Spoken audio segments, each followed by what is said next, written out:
Assalamualaikum warahmatullahi wabarakatuh. Innal hamdalillah nahmaduhu wa nasta'inuhu wa nastaghfiruh wa na'udzu billahi min shururi anfusina wa sayyiati a'malina. May yahdihillahu fahuwal muhtadi wa may yudlil falan tajida lahu waliyyan mursyida. Asyhadu an la ilaha illallah wahdahu la syarika lah wa asyhadu anna Muhammadan 'abduhu wa rasuluhu alladzi la nabiyya ba'dah. Wa qala Allah Subhanahu wa ta'ala ya ayyuhalladzina amanu taqullaha haqqa tuqatih wa la tamutunna illa wa antum muslimun. Ya ayyuhalladzina amanu taqullaha wa qulu qawlan sadida yuslih lakum a'malakum wa yaghfir lakum dhunubakum wa man yuti'illaha wa rasulahu faqad faza fawzan 'azima. Ya ayuhan nasu taqu rabbakum alladhi khalaqakum min nafsin wahidah wa khalaqa minha zawjaha wa batha minhuma rijalan katsiran wa nisaa wattaqullaha alladhi tasaaluna bihi wal arham innallaha kana 'alaikum raqiba. Amma ba'du, inastaqal hadithi kitabullah wa khairul hadi hadi Muhammad sallallahu alaihi wasallam wa syarrul umur muhdatsatuha wa kullu muhdatsatin bid'ah wa kullu bid'atin dhalalah wa kullu dhalalatin finnar. Kaum muslimin dan kaum muslimat, para pemirsa Roja TV dan para pendengar radio Roja dimanapun Anda berada, alhamdulillah kembali di pagi hari ini kita bertemu dalam pembahasan perjalanan setelah kematian yang kita ambil dari kitab Al-Qiyamatus Sughra. Ikhwah yang mudah-mudahan dirahmati oleh Allah Subhanahu wa ta'ala, kita sudah mempelajari bahwasannya di saat ataupun menjelang kematian akan datanglah malaikat. Sekelompok malaikat berada di tempat sejauh mata memandang dari orang yang akan dicabut nyawanya, kemudian juga dengan malaikat maut yang bertugas mencabut nyawa. Kemudian ikhwah juga telah kita pelajari bahwasanya kematian itu ada sakratnya. Ada sakratnya, yaitu rasa sakit ya yang dirasakan siapapun dia sebelum proses pencabutan nyawa. Kemudian di saat itu juga orang-orang kafir, orang-orang mujrim, orang-orang durjana, para pelaku dosa dan maksiat, di saat melihat itu semua di depan matanya, mereka berharap agar Allah Subhanahu wa ta'ala mengembalikan mereka ke dunia. Artinya mereka berharap memberikan tempoh kepada mereka, memberikan penundaan kepada mereka tentang kematian mereka. Ya tentunya hal ini tidak akan mungkin terjadi karena Allah Subhanahu wa ta'ala sudah menetapkan ajal mereka dan itu sudah datang di hadapan mereka. Maka tidak akan ada lagi permintaan untuk diberikan penundaan kematian. Oleh karena itu, ya sebelum kita melihat kematian di pelupuk mata kita, maka manfaatkanlah usia kita. Kemudian ikhwah, pada saat itu orang-orang mukmin akan bahagia dengan kedatangan malaikat maut. Karena mereka sudah diberikan penampakan akan tempat mereka yang mulia di hari akhirat kelak. Adapun orang kafir, maka mereka tidak ingin kematian mereka menjelang. Karena mereka tahu bahwasanya di hadapan mereka itu ada perkara yang sangat berat, siksaan yang dahsyat dan sangat menyakitkan. Makanya mereka tidak ingin mati. Kemudian di saat-saat seperti itu juga ikhwah, setan datang. Walaupun para ulama kita mengatakan tak semua orang didatangi oleh syaitan, Tetapi ada orang-orang yang didatangi oleh syaitan, karena syaitan ini merasa bahwasanya itulah kesempatan mereka yang terakhir. Harapannya jika dia berhasil di detik-detik terakhir usia manusia tersebut, berhasil dia sesatkan atau dia buat orang ini berubah menjadi kafir, berarti dia memang sudah sukses mengajak salah seorang dari hamba Allah bersama dia di dalam neraka sa'ir. Makanya setan benar-benar tidak menyia-nyiakan kesempatan terakhir di saat-saat seorang itu menjelang kematian. Ini sudah kita pelajari. Kita juga sudah pelajari sebab-sebab su'ul khotimah, ya, sebab-sebab seorang itu meninggal dalam keadaan buruk. Dan juga kita sudah pelajari yaitu alamat husnul khatimah, tanda-tanda husnul khatimah. Baik, ikhwah rahimanallahu wa iyyakum, pagi hari ini kita akan pelajari terkait dengan at-takhirul anbiya indal maut, di mana para nabi itu menjelang kematiannya mereka diberi pilihan oleh Allah Subhanahu wa taala. Apakah mereka diberi penundaan kematian ataukah mereka ya ingin meninggal dan mendapatkan pahala yang Allah Subhanahu wa taala siapkan untuk mereka. Demikian ikhwah. Jadi ketika ajal datang, Allah Subhanahu wa taala memberikan kepada para nabi itu pilihan. Ya, setelah Allah Subhanahu wa taala menunjukkan kepada mereka bagaimana keutamaannya hari akhirat, bagaimana pahala yang Allah siapkan untuk mereka, bagaimana ganjaran yang sangat besar yang Allah siapkan untuk mereka, ya. Allah tunjukkan kepada mereka surga, Allah tunjukkan bagaimana nikmat-nikmat surga di pelupuk mata mereka. Lantas Allah Subhanahu wa taala memberi pilihan. Bagaimana? Apakah kamu mau kami wafatkan ataukah kami beri penundaan kematian, ya, agar dia masih bisa bersama umatnya. Demikian ikhwah, azanallahu wa iyyakum. Beda halnya dengan orang mukmin, ya. Orang mukmin ketika Allah Subhanahu wa taala menampakkan kepadanya keutamaan yang Allah siapkan untuk dia, ganjaran yang besar Allah siapkan untuk dia, maka ya dia tidak ada pilihan. Tidak ada pilihan apakah dia mau meninggal ataukah dia mau tetap di dunia. Ya. Terkhusus untuk para nabi dan rasul, mereka diberi pilihan.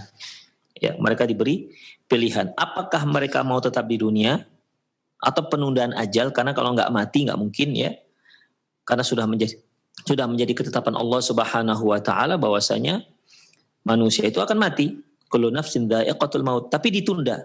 Apakah mereka masih mau bersama umatnya diberi tundaan ataukah mereka akan diwafatkan dan mendapatkan ganjaran yang besar.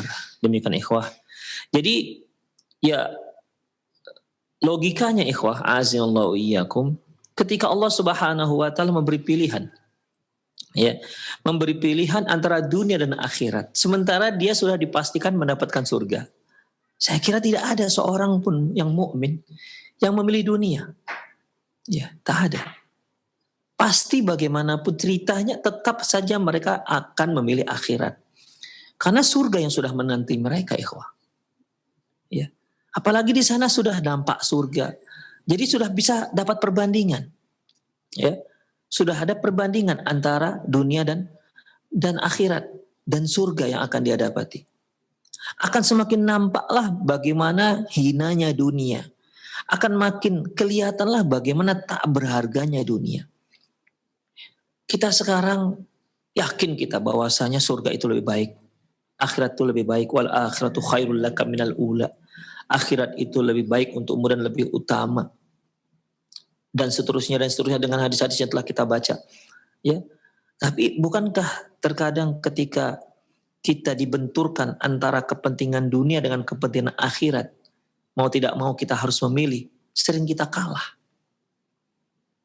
Kita lebih memilih dunia, padahal kita tahu akhirat itu lebih baik. Begitulah kita ikhwah, azanallahu wa iyyakum. Ya. Makanya Allah Subhanahu wa taala telah memberikan wanti-wanti kepada kita tentang dunia itu bagaimana. Seperti Allah Subhanahu wa taala firman dalam surah Al-Ankabut ayat 65, "Wa ma hadhil hayatud dunya illa lahu wa la'ibu." Tidaklah dunia ini kecuali hanya senda gurau dan mainan-mainan belaka. Wa innad daral akhirata lahiyal hayawan law kanu ya'lamun. Sesungguhnya hari akhirat di situ ada kehidupan yang sebenar-benarnya. Kehidupan yang hakiki, kesenangan yang hakiki. Semua yang hakiki ada di akhirat. Di dunia tidak ada yang hakiki, ikhwah. Ya, kesenangan kita sementara. Di balik kesenangan akan menanti kesedihan, di balik kesedihan akan dinanti oleh kesenangan. Begitu, ikhwah. Tidak ada yang kekal. Ya. Seorang terkadang kaya, yang kaya bisa menjadi miskin, miskin bisa menjadi kaya. Itulah dunia, ikhwah. La'ibun walahun. La'ibun walahun. Senda gurau dan mainan belaka. Tidak ada yang seperti hakikatnya kehidupan. Di dunia Allah Subhanahu wa taala memberikan kehidupan, tapi ada batasnya. Di dunia Allah Subhanahu wa taala memberikan kebahagiaan, tapi ada batasnya. Di akhirat Allah Subhanahu wa taala memberikan kehidupan tanpa batas, memberikan kenikmatan tanpa batas, memberikan kita kepemilikan yang hakiki. Di dunia apa yang kita dapat kemudian diambil oleh Allah, kita harus mengucapkan inna lillahi wa inna ilaihi raji'un. Sungguhnya kita itu milik Allah dan sungguhnya kita itu kembali kepada Allah Subhanahu wa taala, pemilik yang hakiki. Apa yang kita miliki di dunia, sebesar apapun rumah yang kita miliki, ya, sehebat apapun, sebanyak apapun harta yang kita kumpuli, tapi kita nggak pemilik hakiki. Pemilik hakikinya adalah Allah Subhanahu wa taala. Sewaktu-waktu akan diambil oleh Allah Subhanahu wa taala, tidak ada seorang pun yang mampu menghalang-halangi. Ikhwah rahimanallahu ikum, itulah dunia, ikhwah. Ya, harga dunia itu terlalu rendah dibandingkan akhirat. Kembali Allah Subhanahu wa taala menyebutkan dalam surah At-Taubah ayat 38, "Fama mata'ul hayatid dunya illa fil akhirati illa qalil."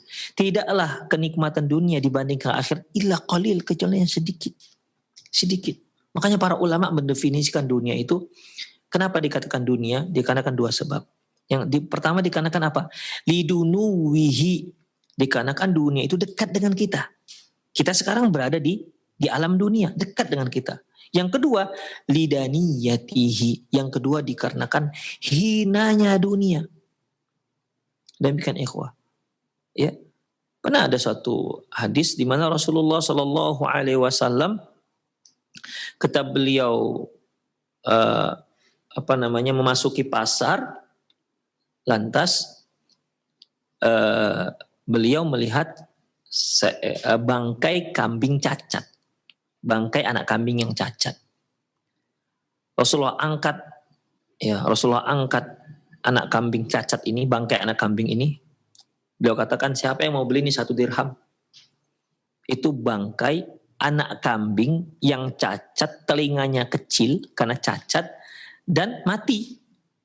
Itu yang dipegang Rasulullah. Siapa yang mau beli anak kambing cacat ini, bangkai anak kambing cacat? 1 dirham. Kata sahabat, ya Rasulullah, nggak ada yang mau. Siapa yang mau beli bangkai? Oke, kalau dia hidup, siapa yang mau beli? Ya, siapa yang mau beli? 1 dirham. Ya Rasulullah, kalau dia hidup, nggak akan ada juga yang beli. Sedangkan kalau dia sehat saja nggak ada yang beli yang seperti ini, karena masih terlalu kecil. Apalagi dia cacat, nggak akan ada yang mau membelinya. Demikian. Lantas apa kata Rasulullah SAW? Lad dunya ahwanu minhu. Sungguh dunia lebih hina dibandingkan bangkai anak kambing cacat ini. La ilaha illallah. Begitulah Rasulullah membandingkan dunia dengan akhirat. Di saat seperti itu, para rasul diberi pilihan, ikhwah. Diberi pilihan, nah gimana? Apakah kalian masih mau di dunia?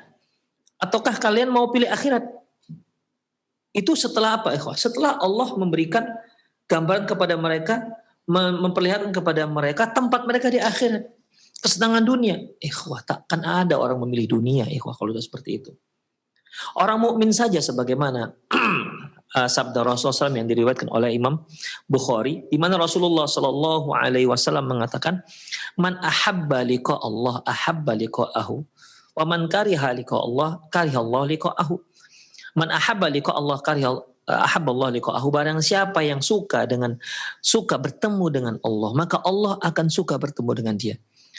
Wa man kariha liqa Allah, barang siapa yang tak suka dengan bertemu dengan Allah, karihallahu liqa'ahu, maka Allah pun benci dengan, tak suka bertemu dengan dia. Berkata sebagian istri Rasulullah SAW, "Ya Rasulullah, inna lanakrahul maut." Ya Rasulullah, sesungguhnya kami itu tidak suka dengan kematian. Artinya kalau mau ketemu Allah kan harus mati dulu. Ya. Oke, dia cinta dengan Allah, kepingin ketemu dengan Allah. Apakah mungkin ketemu dengan Allah tanpa melalui kematian? Tidak mungkin. Ya, makanya ada istri Rasulullah bertanya, "Ya Rasulullah, inna lanakrahul maut." Ya Rasulullah, tapi kami itu tidak suka dengan kematian. Bagaimana mungkin kami suka bertemu dengan Allah? Pada dasarnya mereka suka bertemu dengan Allah, tapi tidak suka dengan kematian ini. Apa kata Rasulullah SAW? Lah, nggak seperti itu. Walakin al-mu'min.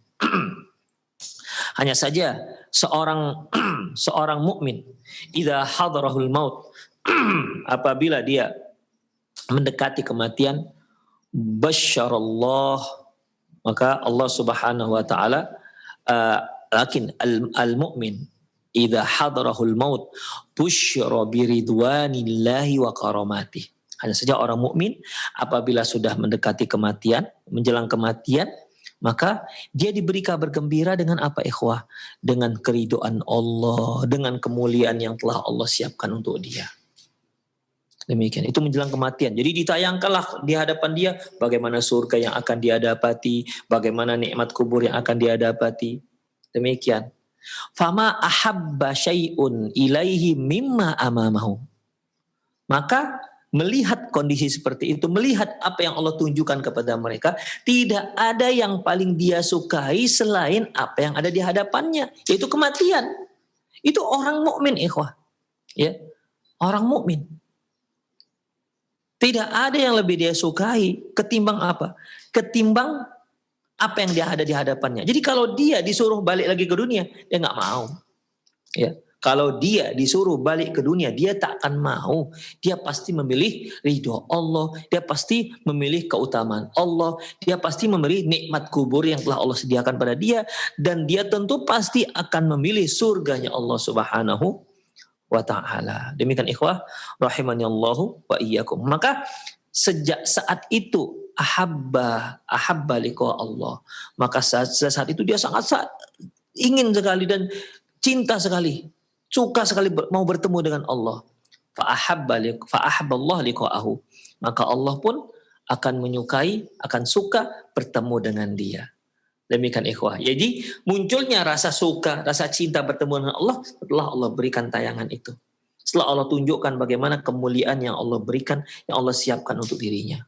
Demikian ikhwah rahimanallahu iyyakum. Ya, itu orang mukmin. Apatah lagi para nabi. Allah nampakkan surga. Mari kita lihat ikhwah dalam sebuah hadis yang diriwayatkan oleh Imam Bukhari dari Aisyah radhiyallahu anha, di mana dia berkata, kana Rasulullah sallallahu alaihi wasallam yaqul wa huwa sahih. Nabi sallallahu alaihi wasallam pernah bersabda ketika beliau sedang sakit, ketika beliau sedang sehat, innahu lam yuqbad nabiyyu qattun hatta yara maq'adahu minal jannati thumma yukhayyar. Sesungguhnya tidak ada seorang nabi pun yang akan dicabut nyawanya kecuali akan diperlihatkan terlebih dahulu kepada mereka tempatnya di surga. Jadi sebelum nyawa dicabut, ya, maka Allah akan tunjukkan kepada dia tempatnya di surga bagaimana. Bagaimana nikmat surga, bagaimana istana-istana surga, bagaimana bidadari surga yang Allah memang siapkan untuk dia. Ya, memang benar-benar Allah siapkan untuk dia. Demikian, ditayangkan semua, dinampakkan kepada dia semuanya. Setelah itu baru diberi pilihan. Summa yukhayyar. Kemudian dia dipilih pilihan. Gimana? Apakah kamu masih mau tetap di dunia ataukah memilih berpulang ke rahmatullah? Lantas ikhwah, falamma nazala bihi, ketika hal itu terjadi, di mana kematian menjelang, wa ra'suhu ala fakhiri, waktu itu kepala beliau yang mulia berada di pangkuanku. Ghusya alaihi sa'atan. Sesaat beliau pun pingsan. Thumma afaqa. Lantas beliau pun setelah itu siuman. Jadi pingsan, siuman lagi, pingsan lagi, sadar lagi. Kemudian setelah beliau siuman pada saat itu, fa ashkhasa basarahu ila saqafi. Lantas beliau melihat ke langit-langit rumah, ke atap kita katakan. Beliau melihat ke atap.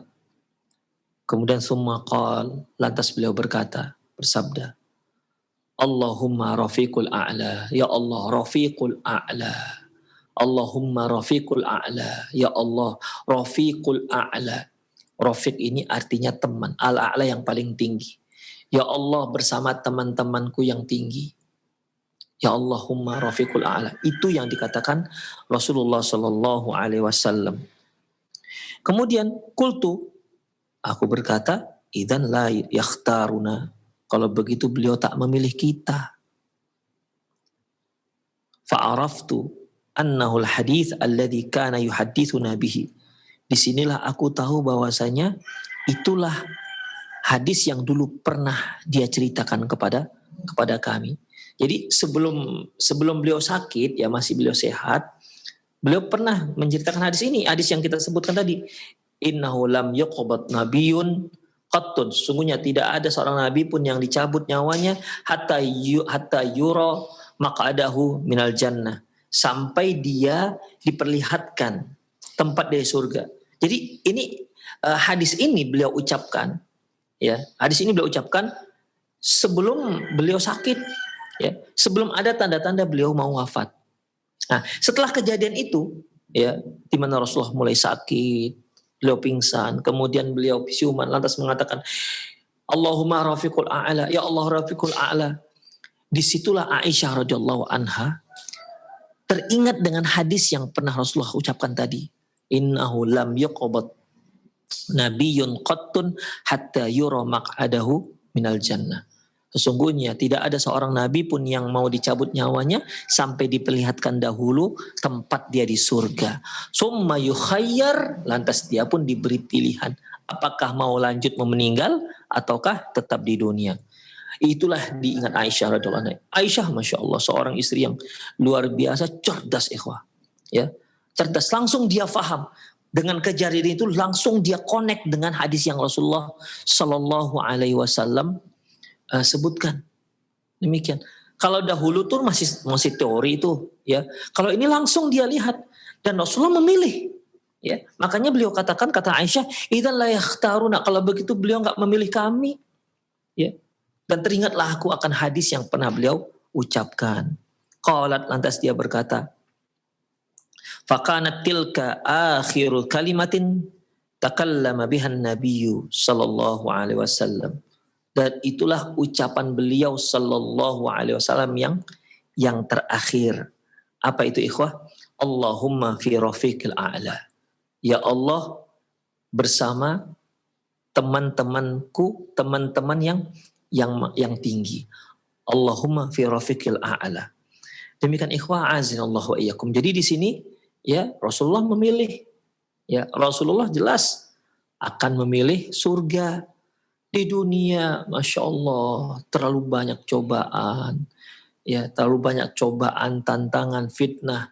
Kita baik saja terkadang ditanggapin buruk oleh orang, apalagi kita buruk, bertambah buruk tanggapan orang ke kita. Di dunia ikhwah itu main-main, ya. Kita berbuat buruk dikatakan orang buruk, kita berbuat baik dikatakan orang pencitraan. Dan itu terjadi ikhwah. Jadi semuanya buruk. Ya, semuanya buruk. Ya. Dan pada hakikatnya dunia itu juga buruk.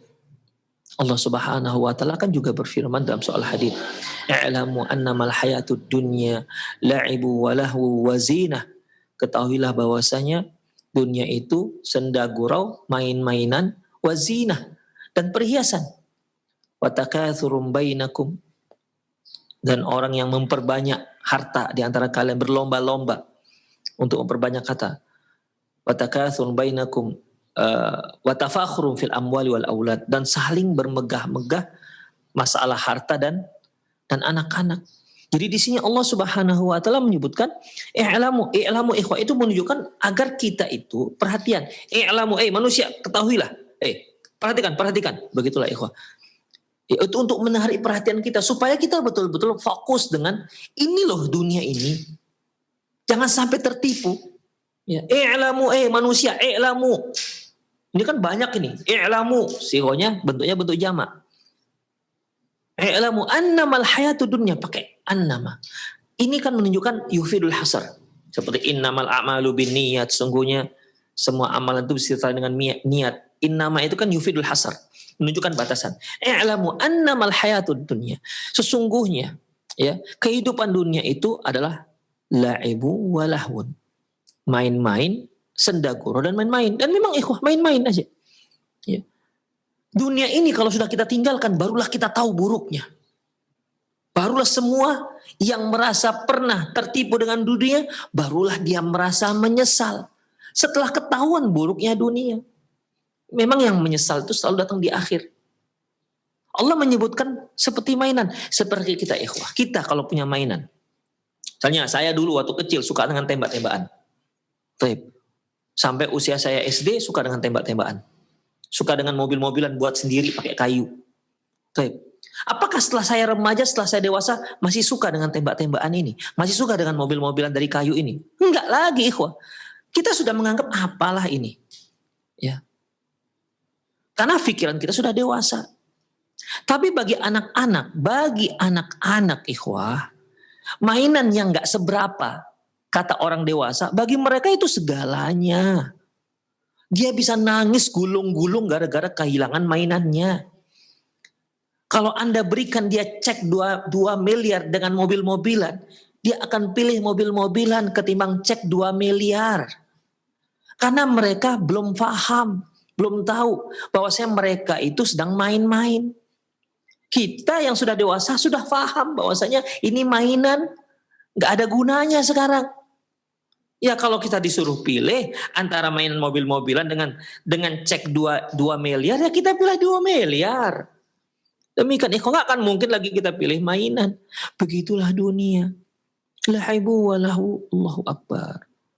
Tapi ya Allah berkali-kali sudah ingatkan kepada kita. Ya kita tetap saja sibuk dengan dunia, melalaikan akhirat.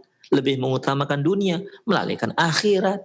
Sudah berkali-kali Allah Subhanahu wa taala katakan, dunia itu bagaimana lagi, kata Allah, wazina, perhiasan. Artinya ini dunia kalau nggak dihias, buruk dia ikhwah. Ya, buruk.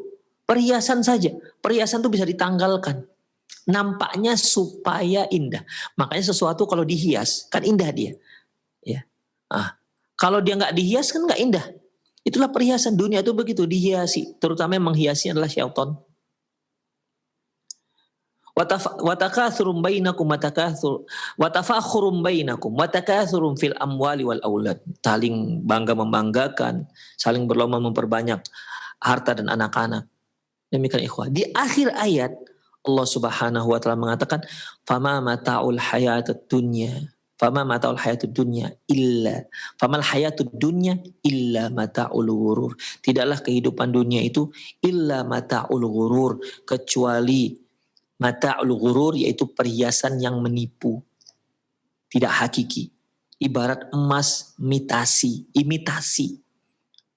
Ya, seorang wanita kalau dia memiliki emas, wah Masya Allah, dia memiliki emas, dia memiliki gelang emas, yang dia kira itu benar-benar emas. Tentu dia akan merasa bangga dengan teman-temannya.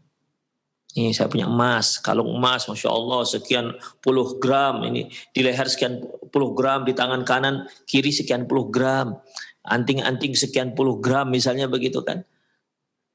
Dia kira itu emas. Bagi ibu-ibu yang mengerti bahwasanya emas yang dipakainya imitasi, kira-kira bangga dengan dia? Gak bangga. Alah, imitasi aja bu, begitu.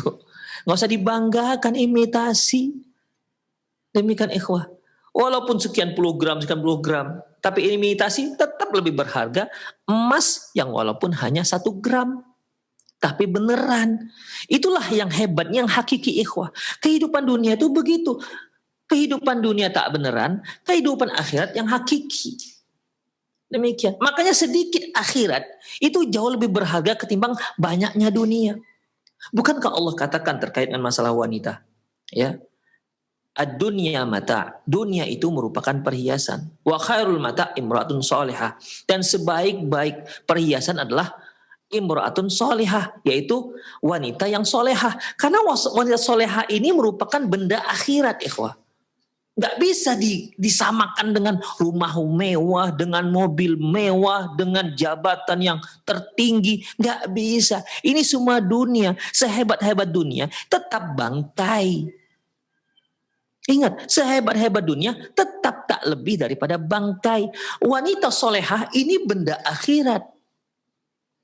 Makanya kalau seorang dipilih, disuruh diberikan pilihan antara harta, benda, tahta dan seterusnya dengan wanita yang solehah, seorang yang mengerti kehidupan yang hakiki, dia akan pilih wanita solehah dibandingkan dunia ini semua. Benda solehah, ikhwan. Makanya Allah Subhanahu wa Ta'ala tidak ingin manusia itu memilih dunia. Allah suruh kita sholat, ya. Allah suruh kita agar kita itu ikhlas karena Allah, karena itu untuk akhirat. Ketika seorang sholat untuk dunia, ya Allah, Allah tak ingin ini karena dia sedang menginginkan sesuatu yang hina. Mengapa kalian minta yang hina? Hanya pujian orang. Ini dunia semua hina. Demikian. Allah ingin kita itu memilih yang jelas berharganya, yaitu ikhlas, mengharapkan pahala dari Allah, mengharapkan surga dari Allah. Jangan pilih yang hina-hina ini. Demikian ikhwan. Makanya selalu para ulama kita di awal kitab menyebutkan innamal a'malu binniyah wa innamal likulli imri'in ma nawa. Sesungguhnya amal itu serta dengan niat. Masing-masing orang sesuai dengan apa yang dia niatkan. Ini dunia semua ikhwan. Ya. Kalau dia pilih dunia, berarti dia sedang pilih yang hina. Makanya Allah suruh ikhlas, ikhlas, ikhlas. Demikian. Agar kita menjadi seorang yang cerdas, memilih akhirat ketimbang yang hina. Demikian ikhwah rahimanallahu wa iyyakum. Jadi kalau para rasul memilih meninggalkan dunia untuk ke akhirat karena di sana ada surga, suatu hal yang sangat wajar. Jangankan rasul, kita aja sekarang kalau memang Allah menjamin kita masuk surga, mati sekarang pun boleh. Ya. Kalau seandainya memang iya, ya, kita dijamin masuk surga, mati sekarang pun boleh. Kalau memang iya. Tapi kan kita, iya enggak ya masuk surga? Kan begitu masalahnya. Makanya kita hanya bisa mengetahui kondisi kita di akhirat itu kapan? Sesaat sebelum kematian menjelang. Allah tampakkan kepada kita. Ini tempatnya. Makanya muncul rasa ingin bertemu dengan Allah Subhanahu wa Ta'ala. Ingin bertemu dengan Allah. Rindu yang membuncah dari dada. Kenapa? Jelas apa yang Allah Subhanahu wa Ta'ala itu sediakan kepada kita. Makanya man ahabba liqa Allah ahabba liqa'ahu. Barang siapa yang mencintai, cinta dia dengan bertemu dengan Allah, ahabballahu liqa'ahu, maka Allah pun suka bertemu dengan dia. Demikian ikhwah rahimanallahu wa iyyakum. Kemudian waja'a fi ihda riwayatihi, dalam salah satu riwayatnya, ya, Aisyah radhiyallahu anha mengatakan, fasami'tun nabiyya sallallahu alaihi wasallam fi maradil ladzi mata fihi. Aku mendengar Nabi sallallahu alaihi wasallam mengatakan di saat beliau sakit yang membawa wafat beliau. Fa akhadathu buhatun. Waktu itu suara beliau berat karena sakit ya. Suara berat buhah. Buhah itu suara berat. Ya gimana kalau orang sudah sakit berat, sakit parah bicara, gitulah kira-kira. Ya dibilang parau, kalau parau ini ikhwah, parau itu bisa juga dikarenakan orang flu, parau. Tapi ini apa namanya? Suaranya itu berat gara-gara sakit. Itulah bohah namanya. Ya, as-sautul ghalidh, ghilzus saut itu suara berat karena sakit. Beliau mengatakan ma'alladzina an'ama Allahu 'alaihim minan nabiyyin was-siddiqin wasyuhada'i was-sholihin wa hasuna ulaika rafiqa.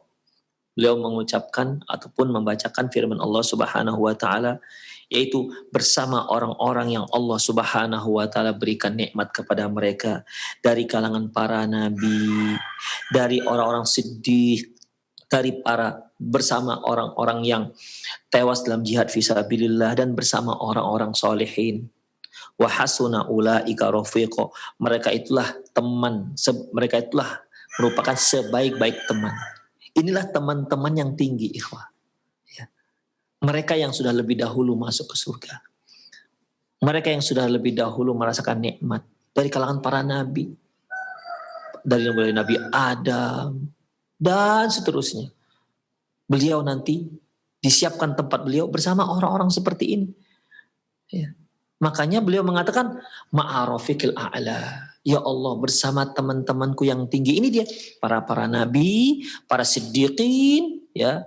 Kemudian wasyuhada dan orang-orang yang tewas dalam jihad fisabilillah, wassalihin, orang-orang soleh. Ini tempatnya semua di surga.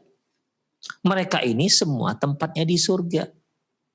Rasulullah memilih bersama mereka ketimbang bersama keluarganya di dunia, ketimbang bersama sahabat-sahabatnya di dunia. Enggak, beliau memilih sahabat-sahabat beliau, teman-teman beliau yang sudah lebih dahulu masuk surga. Demikian ikhwah azallahu iyyakum. Dan memang itu pilihan yang tepat. Enggak akan ada orang memilih dunia, ikhwah. Enggak ada. Kalau sudah jelas tempatnya di surga, enggak akan mau orang milih dunia. Walaupun sekaya apapun dia, semewah apapun rumahnya, semelimpah apapun kekayaannya, kemewahannya, pasti pilih akhirat siapapun itu. Kalau memang sudah jelas tempatnya di surga. Demikian ikhwah azallahu iyyakum. Jadi bedanya orang-orang mukmin dengan para nabi, kalau para mukmin, orang-orang mukmin sesaat sebelum kematiannya, saat menjelang kematian sudah dinampakkan kepada mereka tempatnya di akhirat kelak. Hanya mereka tak diberi pilihan. Ya, hanya mereka tidak diberi pilihan. Hanya kematian saja. Untuk nabi, ya perbedaannya untuk nabi mereka diberi pilihan. Apakah mereka tetap bersama keluarganya, tetap bersama para sahabat-sahabatnya di dunia, ataukah mereka akan digabungkan bersama para nabi yang telah lebih dahulu meninggal dunia, ya, dengan orang-orang soleh dan orang-orang yang syuhada. Nah, demikian ikhwah. Dan para nabi pasti akan memilih yaitu akhirat, memilih teman-teman yang lebih dahulu masuk ke dalam surga. Demikian. Qalat, kata Aisyah, fadhanantu annahu khuyyara yauma idin. Waktu itu menurutku ketika beliau baca ini, ya, baca ayat ini, menurutku waktu itu beliau sedang diberi pilihan. Kata Aisyah radhiyallahu anha. Demikian ikhwah azallahu iyyakum. Ya. Semoga Allah Subhanahu wa taala memberikan kita ganjaran yang baik, memberikan kita surganya, sehingga kita termasuk orang-orang yang cinta bertemu dengan Allah Subhanahu wa taala. Demikian ikhwah untuk pagi hari ini, semoga bermanfaat. Ya, walaupun kita hanya bahas satu masalah, semoga ada sebagai wawasan kita, ya, tentang bagaimana kondisi nabi yang diberikan, para nabi yang diberikan pilihan. Dan ketahuilah ikhwah, janganlah tertipu dengan dunia. Di sini saya menghimbau tentunya diri saya sendiri dahulu, kemudian para pemirsa agar janganlah tertipu dengan dunia. Jangan tertipu dengan dunia. Sudah berkali-kali Allah ingatkan, jangan tertipu, jangan tertipu, jangan tertipu. Jangan kalahkan akhirat hanya dikarenakan dunia. Jangan. Ya. Karena akhirat itu jauh lebih baik. Mereka yang sedang bekerja di tempat yang haram, ya, di tempat yang haram, maka segera segera jauhi, segera lepaslah pekerjaan tersebut. Karena dunia itu tidak ada apa-apanya dibandingkan akhirat. Karena dunia tidak ada apa-apanya dibandingkan akhirat. Kalau Anda masih mempertahankan pekerjaan Anda tersebut, artinya Anda di dunia belum tentu senang. Senangnya juga belum tentu yang hakiki. Tapi jelas akhirat akan menunggu Anda dengan kondisi yang sangat menyedihkan nantinya.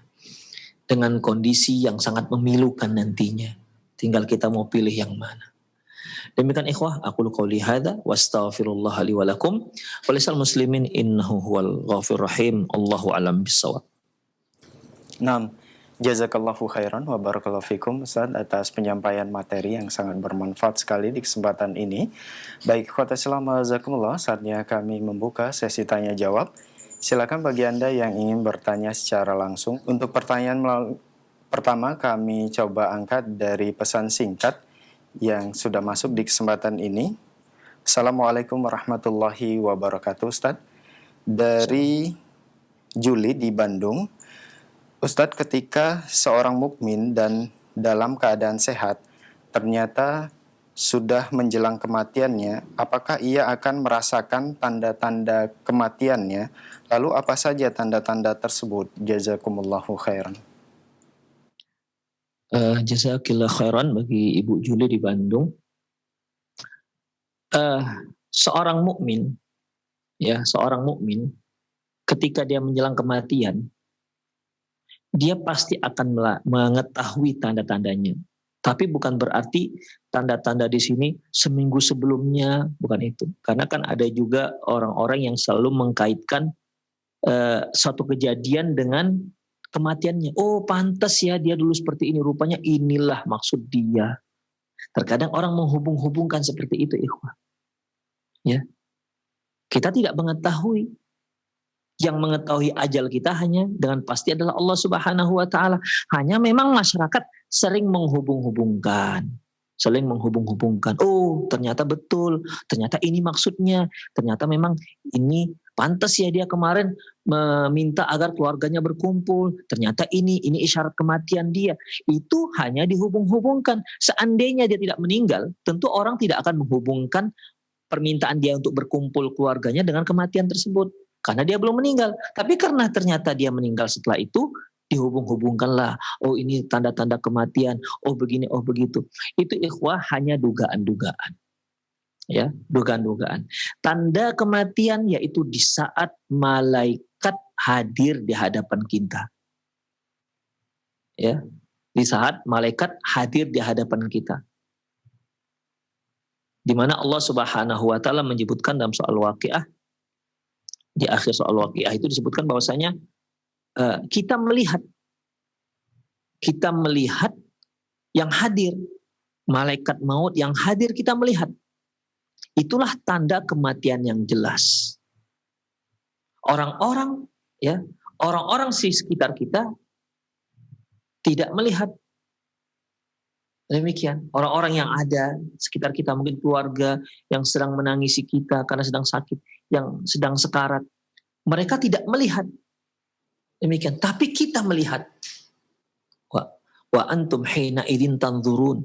Kalian pada waktu itu melihat itu malaikat yang siap mencabut nyawa dengan perlakuan yang sesuai dengan kondisi seorang ketika hidup. Kalau dia seorang mukmin yang soleh, maka kondisinya malaikat datang dengan kondisi yang baik. Adapun orang kafir, orang durjana, pelaku maksiat dan dosa, maka malaikat datang dengan kondisi yang sangat mengerikan. Demikian. Itulah tanda yang jelas. Ya, itu tanda yang jelas. Demikian. Karena itu disebutkan dalam hadis Rasulullah Sallallahu Alaihi Wasallam. Adapun sebelumnya ikhwah, itu hanya menghubung-hubungkan saja, menduga-duga. Karena Allah Subhanahu wa taala mengatakan bahwasanya wa ma tadri nafsun bi ayyi ardin tamut. Kamu enggak tahu di mana kamu akan meninggal. Ya, kita juga enggak tahu kapan kita meninggal. Kita enggak tahu kapan kita meninggal dan kita juga tidak mengetahui di mana kita meninggal. Demikian, ya. Yang tahu persis ainul yakin kita bahwasanya akan meninggal ketika sudah melihat malaikat maut datang untuk mencabut nyawa kita. Demikian ikhwah, azallahu wa iyyakum. Allahu a'lam bishawab. Jazakallahu khairan wa barakallahu fikum Ustaz atas jawaban yang disampaikan. Semoga bermanfaat untuk penanya. Masih pertanyaan melalui pesan singkat kembali. Assalamualaikum warahmatullahi wabarakatuh. Dari Ummu Zakaria di Jember. Ustadz, apakah orang tua yang sudah meninggal akan dihukum atas dosa anaknya yang masih hidup yang berbuat dosa, semisal tidak sholat, memutus silaturahmi? Apakah orang tua yang meninggal akan disiksa atas dosa anaknya tersebut? Mohon nasihat dari Ustadz. Jazakallahu khairan. Mengenai apakah anak yang berbuat dosa dan dosanya akan ditanggung oleh orang tua atau orang tua yang sudah meninggal. Ikhwah azallahu iyyakum, itu semua sangat terkait dengan upaya si orang tua ketika dia masih hidup. Seperti misalnya ketika dia masih hidup, anak yang masih berusia dini, Rasulullah Shallallahu Alaihi Wasallam menyebutkan muru auladakum bis salati wa hum fi sab'i sinin. Perintahkan anak kalian sholat di saat mereka sudah berusia 7 tahun. Wadribu 'alaiha wa hum fi 10 sinin. Pukul mereka kalau mereka sudah berusia 10 tahun. Sudah berusia 10 tahun juga masih belum sholat. Ya, diperintahkan 7 tahun untuk sholat, padahal mereka memang belum wajib sholat. Tapi kewajiban ini terkait dengan orang tua yang diperintahkan oleh Allah agar menyuruh anaknya sholat di saat si anak sudah berusia 7 tahun. Kalau sudah usia 10 tahun juga masih belum sholat, berarti orang tua harus memukul. Jadi mukulnya memukul pendidikan, bukan memukul menghajar, membuat dia babak belur, enggak. Agar dia bisa sholat. Demikian. Jadi di sini terkait dengan usaha dia bagaimana ketika mendidik si anak. Karena anak ini ikhwah amanah dari Allah Subhanahu wa taala. Anak kok bisa enggak sholat? Anak kok bisa terlibat narkoba? Anak kok bisa berakhlak yang enggak santun? Itu dikarenakan apa? Dikarenakan pendidikan orang tuanya. Kullu mauludin yuladu al fitrah. Setiap anak itu lahir dalam keadaan bersih fitrah. Fa'abawahu, kedua orang tuanya lah yuhawidanihi, membuat dia menjadi Yahudi, wa yunassiranihi, membuat dia menjadi Nasrani, wa yumajjisanihi, dan membuatnya menjadi orang Majusi. Demikian. Jadi orang tua yang telah mengotori mereka dengan pendidikan rumah tangga, apalagi pendidikan rumah tangga, ikhwah. Tarbiyatul manziliyah, tarbiyah rumah tangga itu sangat besar sekali pengaruhnya terhadap orang tua, terhadap si anak. Demikian. Kemudian bagaimana kudwah seorang orang tua? Karena orang yang mendidik bagaimanapun modal dia harus kudwatun hasanah. Ya, kudwatun hasanah, yaitu tauladan yang baik. Dia suruh anaknya berusia 7 tahun, nak sholat nak.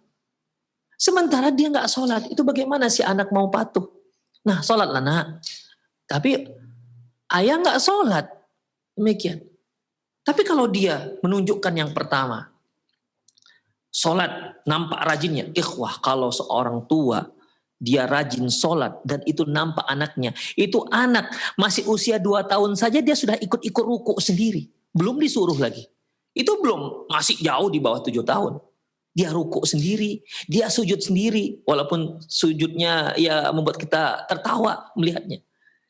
Makanya bukan hanya sekedar disuruh ini anak, tetapi kita menunjukkan qudwah hasanah dahulu, memberikan contoh. Anda ingin agar anak gadis Anda memakai jilbab, tuh istri harus dijilbabin dulu. Gak bisa kata maknya, nak pakai jilbab lah nak. Nanti kata anaknya, mama gak pakai jilbab tuh. Ah gimana? Jadi ikhwah, apakah orang tua akan menanggung dosa si anak? Tergantung bagaimana upaya dia ketika dia masih hidup mendidik anaknya. Jika dia lalai mendidik anaknya, tak peduli dengan pendidikan anak-anaknya, pendidikan agama anak-anaknya, maka dia tanggung nanti di hari akhirat. Dosa yang dilakukan anak itu gara-gara keteledoran si anak. Gara-gara keteledoran si orang tua. Demikian ikhwah rahimanallah wa iyyakum. Tapi kalau dia sudah maksimal, ya, kalau sudah maksimal, Allah Subhanahu wa taala lebih tahu tentang kondisi seorang hamba. Karena memang hidayah itu tidak dari kita. Kita hanya berupaya secinta-cintanya kita dengan anak kita. Kita ingin agar dia baik. Kita sudah berupaya semaksimal mungkin agar dia baik. Kita mulai dari kita, kemudian harapan kita agar anak kita meniru apa yang kita lakukan. Tapi itu semua ikhwah tetap di tangan Allah hidayahnya. Innaka la tahdi man ahbabta. Sesungguhnya engkau tidak bisa memberi hidayah dan petunjuk kepada orang yang engkau cintai. Walakinnallaha yahdi man yasha. Tapi hanya Allah yang bisa memberi petunjuk kepada siapa saja yang Dia kehendaki. Demikian ikhwah. Dan kita nggak boleh tiba-tiba kita katakan, ya Ustadz, ya kalau anak kami seperti ini ya wajar. Tuh anak Nabi Nuh saja kafir. Na'udzubillah min dzalik. Jangan samakan kita dengan Nabi Nuh. Apakah sudah sama upaya kita seperti Nabi Nuh? Sehingga kita berani menyamakan kita dengan Nabi Nuh.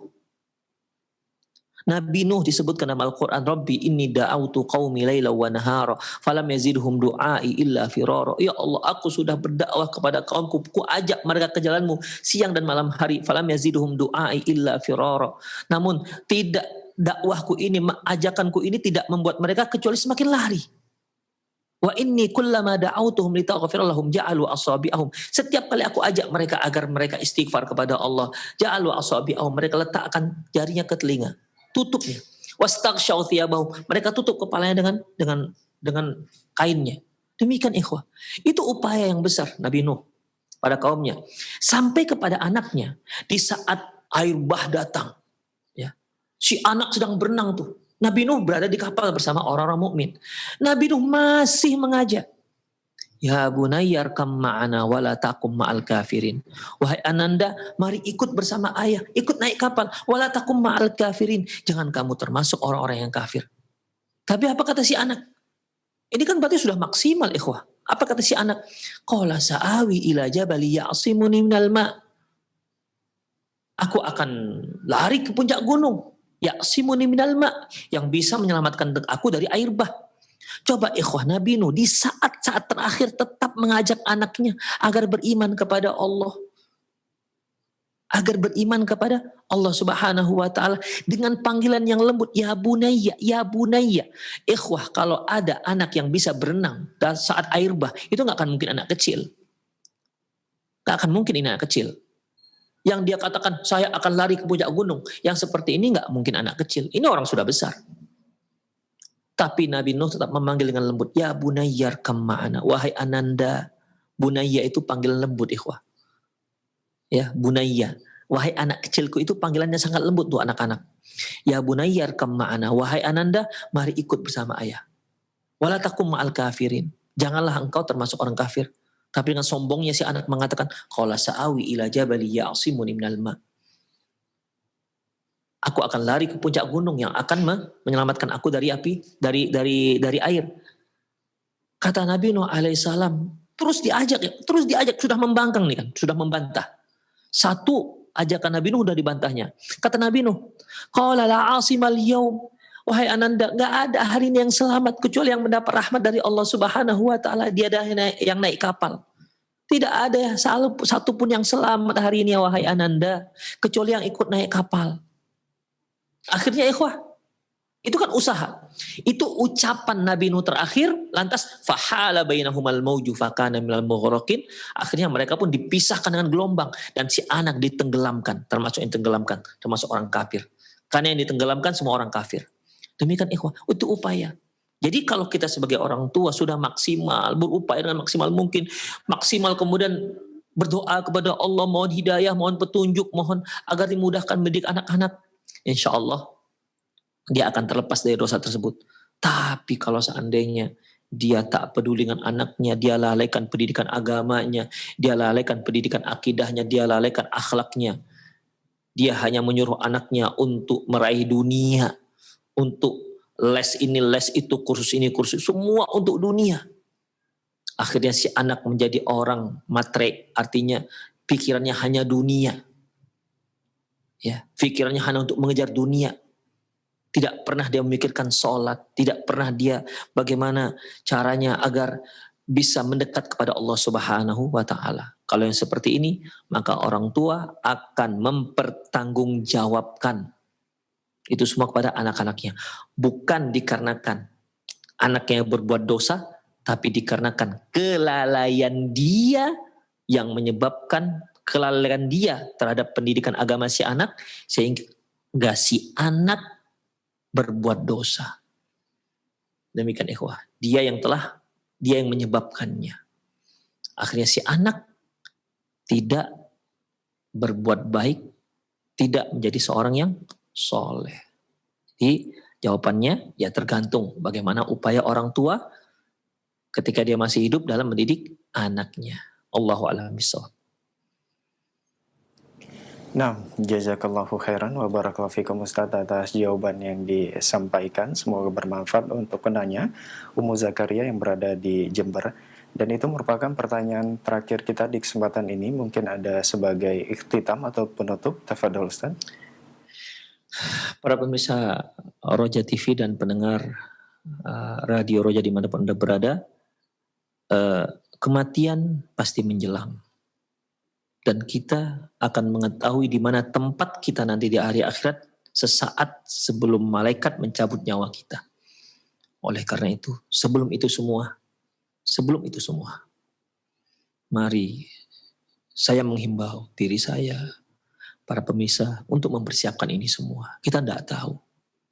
Kita tidak tahu kapan kita meninggal. Kita tidak tahu, jangan-jangan 5 menit lagi. Jangan-jangan ada yang meninggal setengah jam lagi.